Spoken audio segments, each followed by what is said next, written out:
bonjour à vous, bonjour à tous les internautes de DKM Pro TV. Je suis là dans le cadre de votre émission, votre actualité ou encore votre commentaire, analyse plutôt de la semaine. Nous sommes là dans les cadres de l'information, du divertissement et de toutes les bonnes choses. Je suis là, votre humble servante Maggie Mitaladi, dit autrement Valdès, MMD. Les initiés vont comprendre de quoi il s'agit, de quoi je suis en train de parler. Avant de commencer, je remercie tous nos fidèles internautes qui sont là de près de loin pour nous suivre. Ils nous suivent avec beaucoup d'attention, avec beaucoup de sympathie, avec beaucoup de commentaires. Le monde entier célèbre la journée dédiée au VIH-Sida. Cette fois-ci, le thème retenu est Soyons solidaires et responsables pour vaincre le VIH-Sida d'ici 2030. C'est le thème retenu pour célébrer la journée dédiée au sida. C'est d'ailleurs une journée qui intervient dans un contexte de crise économique et sanitaire mondiale. C'est d'ailleurs ce que reconnaît la directrice exécutive de l'ONU SIDA. Nous sommes en plein Covid-19 et vous le savez, ces personnes sont les plus vulnérables. Et Kinshasa d'ailleurs s'est engagé dans la lutte contre cette pandémie. Aujourd'hui, il y a eu beaucoup d'activités qui se sont passées à travers le monde. Vous le savez encore, nous avons perdu un grand, le sénateur Lola Kisanga, qui a tiré sa révérence des suites d'une courte maladie. C'est ce qu'a affirmé le Sénat. C'était un ancien ministre de l'enseignement supérieur et universitaire et ex-gouverneur de la province orientale, ensuite de la province de Mambré du Haut-Katanga. Il avait d'ailleurs quitté le FCC pour les caches en novembre 2020. Nous l'avons suivi lors des consultations. Il a été reçu par le chef de l'État Félix Antoine Tshisekedi Tshilombo et il a dit qu'il assume son choix. Va nous aider à retrouver les images au sortir de son audience avec le chef de l'État. J'appartiens certes à la famille politique FCC, j'ai pris mes responsabilités politiques, assumé de m'associer à cette vision du chef de l'État. Je dois donc dire à ce sujet que je reste déterminé, parce que ma cause étant juste, je dois mettre ma contribution à cette réflexion. Que pensez-vous de l'avenir de la coalition MCC-CAJ? Va-t-elle encore? Je ne voudrais pas entrer dans ces détails. Parce que... Et puis, il y a le président de la République, Félix Tshisekedi, qui a reçu plutôt en audience Moessine, je dois lire le nom, c'est un nom vraiment compliqué, Moessine Jazouli, qui est le ministre délégué au ministère des Affaires étrangères, de la coopération africaine et de Marocain de l'étranger. Ils ont parlé des relations bilatérales entre les deux pays, entre le Maroc et la RDC. Donc voilà, c'est ce qui a marqué l'actualité du mardi, les décès de Lola Kisanga, l'audience de Félix Tshisekedi à Moïsine Djazouli, qui est ministre délégué. Et il y a aussi une information vraiment assez importante qui est la rencontre entre Monseigneur Fridolin Ambongo et le ministre de l'EPST, le ministre de l'EPST Willy Bakonga, qui a rencontré Monseigneur Fridolin Ambongo. C'est vrai, il y a beaucoup de choses qui se disent, entre autres, Monseigneur Fridolin Ambongo est contre la gratuité, il est en train de combattre la gratuité telle que souhaitée par le chef de l'État Félix Antoine Tshisekedi, mise en œuvre par son ministre d'État en charge de l'EPST, Willy Bakonga. Ils se sont parlé sans gants et en grande personne, en responsable. Bientôt, nous aurons des avancées positives par rapport aux écoles catholiques, aux écoles conventionnées catholiques. On va aussi prendre les images de ce qu'a été cette rencontre entre le ministre d'État en charge de l'EPST et Monseigneur Fridolin Ambongo. Les images sont là. L'Église catholique a toujours été le grand tenant de la gratuité et nous continuons à soutenir la gratuité jusqu'à maintenant, mais nous voulons le faire de façon réaliste. Je crois que la gratuité aujourd'hui met face à face un employeur, quel État, et ses employés, quels sont les enseignants. Les enseignants ont le droit d'aller en grève s'ils estiment que leurs intérêts ne sont pas servis. Ça, c'est constitutionnel. Mais ce que j'ai dit aussi, c'est que dans ces conflits, il n'y a pas que l'employeur et ses employés, les enseignants. Il y a aussi l'enfant. Et qui dit enfant dit parents. Il ne faudrait pas que les parents regardent les deux protagonistes en spectateurs. Il faut qu'ils s'impliquent.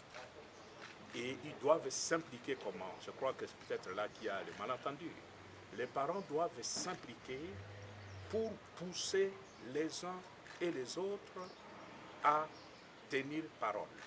C'est-à-dire l'État doit respecter ses engagements pour remplir les conditions de l'applicabilité de la gratuité. Et en même temps, l'enseignant doit aussi s'impliquer pour remplir sa part d'engagement, c'est-à-dire former les enfants. Il ne faudrait pas qu'il y ait de confusion là-dessus. Et je suis convaincu que si les parents font de pression sur le gouvernement et sur les enseignants, nous finirons par trouver un compromis. Il faut d'abord dire que la volonté et la détermination clairement exprimées par le président de la République, chef de l'État, par le Premier ministre, chef du gouvernement et l'ensemble du gouvernement pour consolider, pour pérenniser cette grande réforme qui a permis à des milliers d'enfants, plus ou moins 4 millions d'enfants, à reprendre le chemin de l'école et qui a permis aussi aux parents, n'est-ce pas, d'être soulagés du poids, n'est-ce pas, de cette scolarité des enfants est aujourd'hui irréversible. Et ce n'est plus à démontrer. Vous savez, au départ, quand nous avions pris, n'est-ce pas, les ministères dans un contexte compliqué, les gens disaient que c'était une patate chaude. Alors que nous avons cru jusqu'au bout et nous y allons avec la gratuité de l'enseignement. Et qu'aujourd'hui, avec ce qui se passe depuis la rentrée, ça fait 2 mois que nous avons commencé le cours, il y a le problème, il y a des perturbations au niveau des écoles catholiques. Il était important que nous venions échanger avec le cardinal, son éminence et le cardinal, de toutes ces questions-là, la nature du problème à la base de ces perturbations, voir aussi comment y remédier, comment trouver des solutions. Donc je sors d'une réunion très requinquée, puisque son éminence a prêté l'oreille attentive à tout ce que nous avons discuté ensemble et que nous avons pris une décision qu'à partir de demain, le coordinateur provincial va bien sûr communiquer les résolutions que nous avons trouvées ici dans le cadre, n'est-ce pas, de cet échange avec son éminence le cardinal. L'espoir, oui, puisque la gratuité donne déjà l'espoir. Vous savez, quand les parents ne payent plus les frais scolaires, ne payent plus le minerval comme on dit communément, c'est un espoir aussi pour ces enseignants qui sont aussi parents, qui ne vont pas aussi payer, n'est-ce pas, les frais scolaires de leurs enfants. Ça, c'est important. Mais sur le plan rémunération, il y a aussi un salaire additionnel à partir, n'est-ce pas, de l'arrêté que le gouverneur de province a signé pour demander aux parents de payer, n'est-ce pas, les frais de scolarité. Donc je pense qu'ici, il faudrait que tout le monde, tous les partenaires éducatifs, puisque vous savez, mes collègues enseignants, je lance un appel pathétique à tous les enseignants de revenir au bon sens et de reprendre le chemin de l'école, qui est notre beau métier. Notre beau métier, c'est la formation d'une élite responsable, la formation des enfants qui seront demain des futurs cadres, n'est-ce pas, de ce pays. Et l'avenir de ce pays, on ne peut pas construire l'avenir de ces grands pays, de ces grands Congos, sans préparer la jeunesse. Et la préparation de la jeunesse, c'est quelque chose d'essentiel pour nous, parents, aujourd'hui.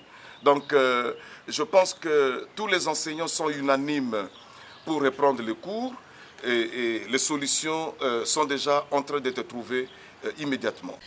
La chronique, ça se parle aussi dans tous les salons UP de la politique.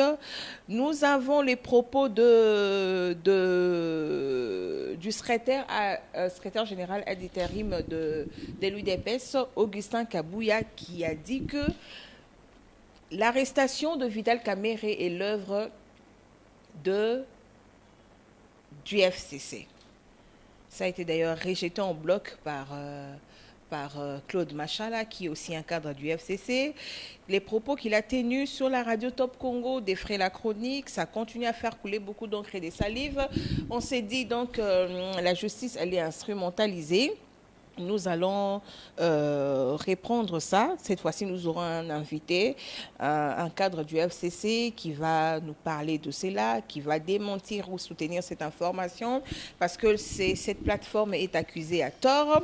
Nous avons vu tous les témoignages, le procès, l'audience Le procès 100 jours plus tôt a été médiatisé. Nous avons vu les témoins défiler, les témoins qui ont parlé. Il y a eu des tournements, oui. Si nous savons tous que si le président de l'UNC, Vital Kamerhe, a été arrêté, c'est justement parce qu'il y a eu des tournements de fonds alloués au projet 100 jours. Au projet 100 jours, mais nous avons vu... Nous avons entendu plutôt, nous avons suivi cette information, cette émission Parlons-en avec le secrétaire général ad intérim,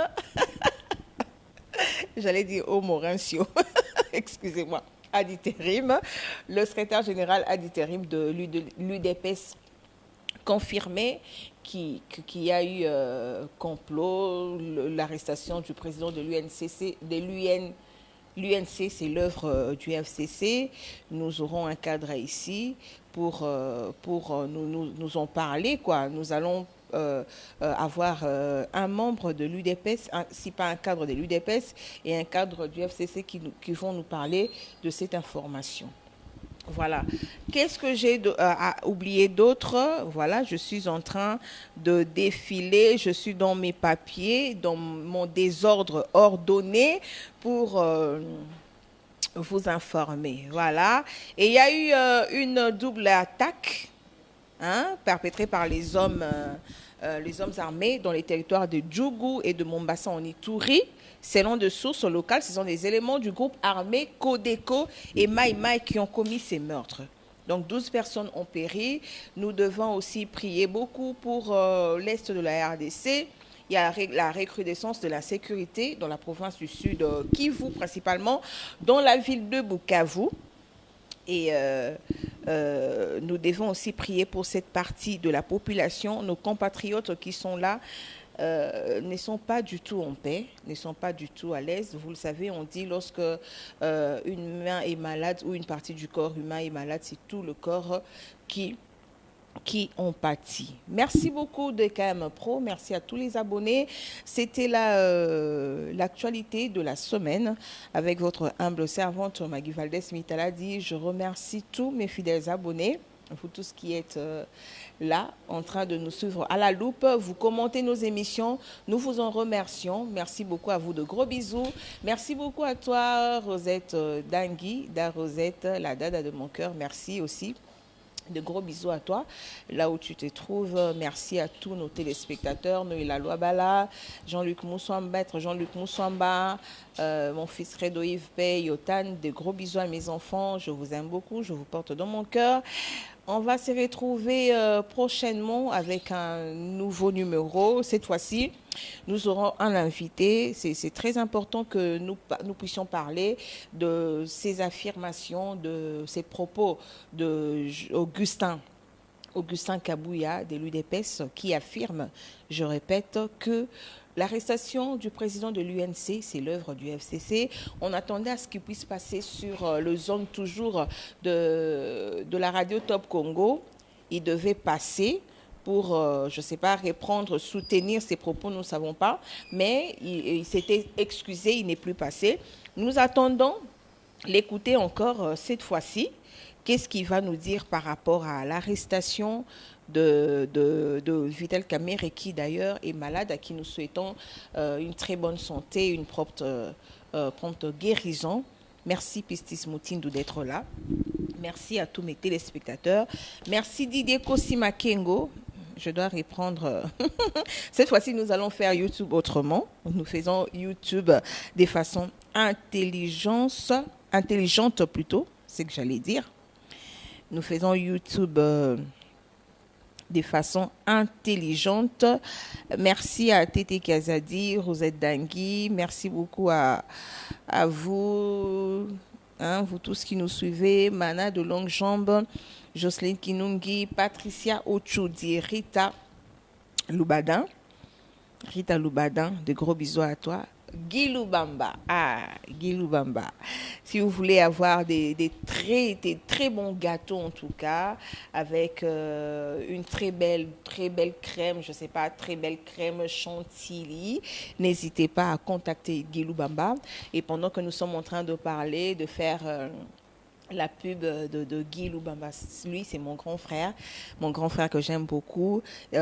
Bob va nous aider à voir les images. Voilà, ce sont les gâteaux qu'il fait personnellement. N'hésitez pas à nous contacter. Nous sommes là pour vous. Nous sommes là pour vous servir. Gaëtan Vandal, Cordon, Bomoko Télévision. Des gros bisous aussi à toi. Je vous porte dans mon cœur. C'est vrai que j'ai un petit cœur, mais il y a assez de place pour tout le monde. Je vous aime beaucoup. Foi en Dieu toujours. Gardons espoir. Décembre, des bonnes choses à vous. C'est vrai que nous acheminons vers la fin de l'année. Nous demandons à Dieu de nous garder en bonne santé. Nous demandons à Dieu de nous garder en paix, de nous garder en vie. Que la joie de l'Éternel soit notre partage. On se retrouve prochainement. Inch'Allah. Peace and love. Bye.